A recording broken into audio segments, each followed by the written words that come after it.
Hello and welcome. This is a drink called How to Make Carbonated Tim's French Vanilla Cappuccino, Calamansi, Citrus, and Strawberry. First thing you gotta do is you open up this French Vanilla Cappuccino mix and you pour 2 teaspoons into this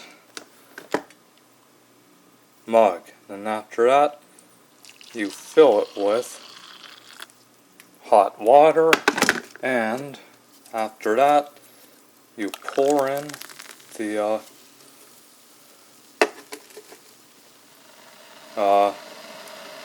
Calamansi, Citrus, and Strawberry fizzy water, and you pour it into this mug. And then gotta get the foam out.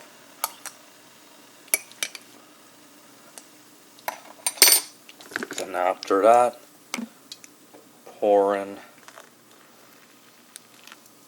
a little more hot water. And there you go, folks. Here is your Carbonated Tim's French Vanilla Cappuccino, Calamansi, Citrus, and Strawberry. Enjoy, folks, and thank you for watching.